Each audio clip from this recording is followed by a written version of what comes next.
first, it was seen as a safer choice than regular smoking.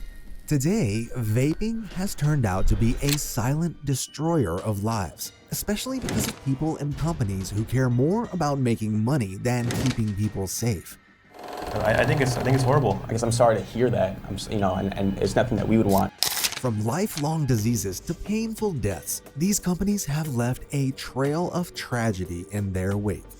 Starting off with Puff Bar, once a sensation in the vaping industry, experienced a meteoric rise followed by a much more dramatic fall. This brand, which had a large segment of the youth market in a chokehold, became a focal point of regulatory scrutiny and controversy. It all started in 2019 when Puff Bar emerged as a new player in the US vaping market. Initially, its sales were sluggish, generating barely $14,000 in revenue in the last quarter of the year. This slow start was partly due to another company, Juul's dominance in the vaping landscape. The big moment came for Puff Bar when the FDA cracked down on Juul, banning their fruity pod flavors in late 2019. I've been vaping, but it's safer than smoking. You know, one Juul pod contains as much nicotine as 20 cigarettes. 26. This regulatory move aimed at reducing youth vaping left a gap in the market. Young users looking for similar products quickly turned to Puff Bar, which still offered a variety of appealing flavors. By January 2020, Puff Bar sales were skyrocketing, and by April, they were making $3.3 million per week. Puff Bars became infamous in high schools and college campuses despite growing concerns about underage vaping. It was later revealed that Puff Bar's marketing strategy played a major role in its popularity among teens. The brand's advertisements prominently featured flavors like strawberry banana and suggested that vaping was a way to relax and escape stress, particularly during the pandemic. It was easy to see how this messaging would resonate with younger audiences. Puff Bar vapes were affecting minors by enticing them with a variety of appealing flavors and marketing strategies, leading to increased underage vaping, which led to health problems such as addiction, respiratory issues, and negative impacts on brain development. Alongside the increased trend of vape addicts transitioning to smoking traditional cigarettes. As Puff Bar's popularity soared, so did the concerns of parents, lawmakers, and anti-vaping advocates who called for stricter regulations. Why be happy when you can be sad? Vaping nicotine can amplify feelings of depression and anxiety. The mysterious nature of the company's ownership further complicated efforts to hold them accountable. One of the craziest aspects of Puff Bar was the mystery surrounding its ownership. Despite extensive sales, little information was available about who was behind the brand. Soon enough, in July 2020, the FDA finally uncovered the identities of Puff Bar's owners, Patrick Beltran and Nick Menas, who were childhood friends from Los Angeles. They had been involved in the vaping industry since college, initially running the website eliquidshop.com before taking over Puff Bar. The FDA sent a warning letter to Puff Bar demanding they cease sales or seek approval for their products. In response, Beltran and Menas complied by removing Puff Bar products from their website, but this compliance didn't last long as they made a comeback.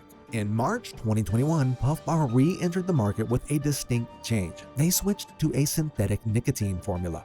This move allowed them to bypass FDA regulations that applied to tobacco-derived nicotine products. Beltran and Menas claimed the switch was for user experience, but critics saw it as a tactic to evade regulation. However, their success was short-lived.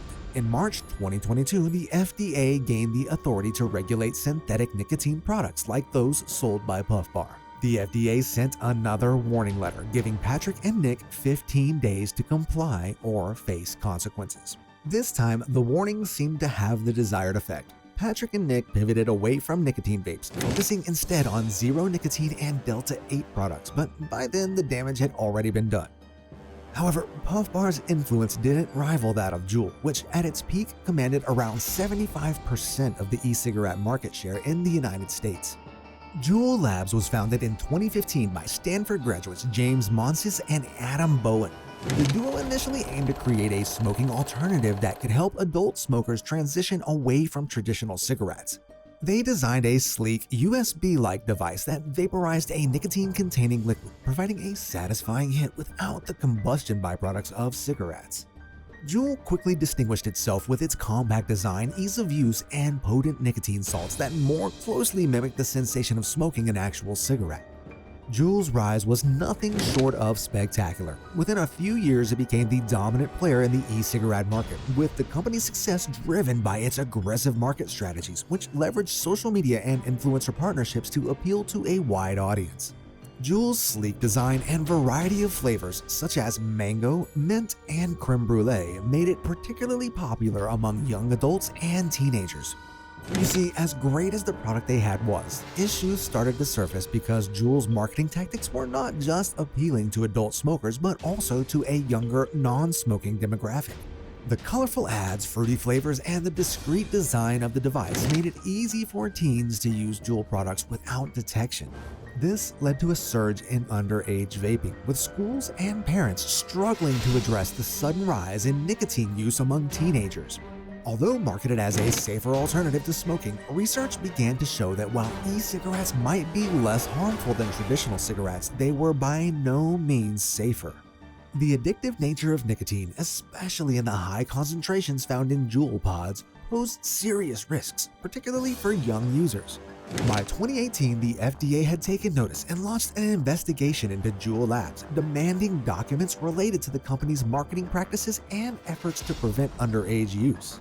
In September 2018, the FDA issued a warning to Juul and other e-cigarette manufacturers, giving them 60 days to develop comprehensive plans to prevent youth access to their products.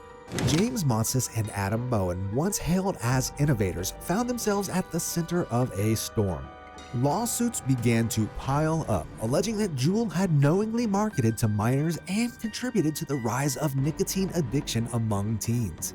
By 2019, Juul had faced multiple lawsuits from state and local governments, school districts, and individuals. The company's executives, including Monsis and Bowen, were even called to testify before Congress about their marketing practices and the health impacts of their products.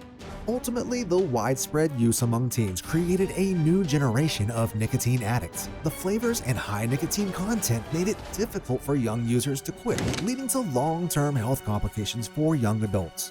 In response to the public outcry, the FDA and other regulatory bodies began to crack down on Juul, but that only gave rise to Puff Bar like we saw earlier. In 2019, the Trump administration announced plans to ban flavored e-cigarettes, a move aimed directly at reducing youth vaping. Juul actively stopped selling most of its flavored pods in retail stores and later online, focusing instead on its tobacco and menthol flavors. Juul Labs' journey from a promising startup to a controversial giant in the e-cigarette industry is a story of innovation, but they aren't the smartest innovators in this story. Josh Temple was a young man with dreams of becoming a famous actor. He moved to California and spent several years trying to make it in Hollywood. Despite landing a few minor roles on TV shows like Veronica Mars, his acting career never took off. By 2010, Josh realized he needed to find a real job. Living in California, a state that was becoming a hub for the cannabis industry, Josh saw an opportunity in the weed business. He decided to start his own company called Honeycut Labs. Over the next 8 years, Josh's business began to grow thanks to a product he developed that would become highly sought after in the black market. In 2018, Josh created a product called Honeycut, a diluting agent used to dilute THC oil in vape cartridges. The idea was simple but effective. Dealers could use Honeycut to stretch their supply of pure THC oil, making more cartridges from less product, which meant higher profits for them. Honeycut diluting agent had several appealing qualities. It had no taste, no smell, and looked just like pure THC oil. It even passed the bubble test, which is a method users employ to check the quality of their vape cartridges.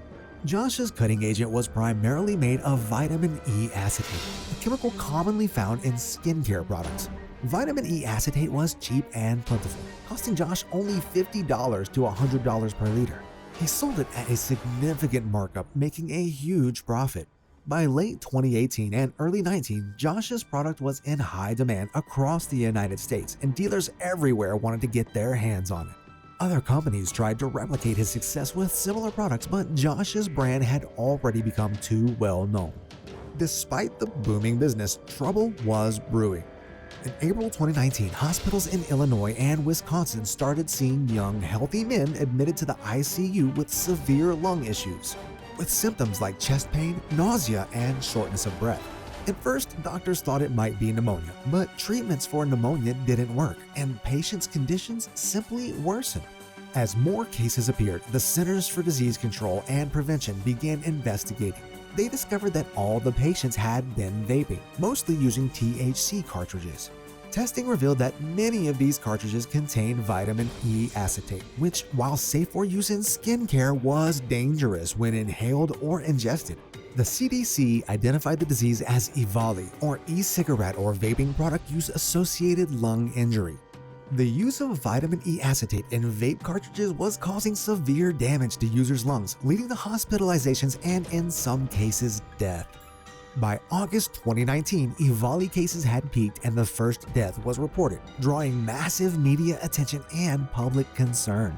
As the media frenzy grew, Josh realized he was in serious trouble and quickly tried to cover his tracks. On the same day the first EVALI death was reported, Josh changed Honeycutt's registered corporate address to a random P.O. box.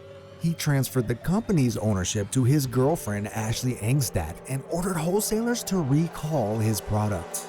Despite his efforts to disappear, Josh couldn't evade the authorities. New York Governor Andrew Cuomo announced a subpoena for Honeycutt, forcing Josh to provide detailed information about his product's safety, ingredients, and sales. However, after the subpoena, information about Josh's fate became scarce. He and his lawyer refused to speak publicly, and it seemed he had gone into hiding.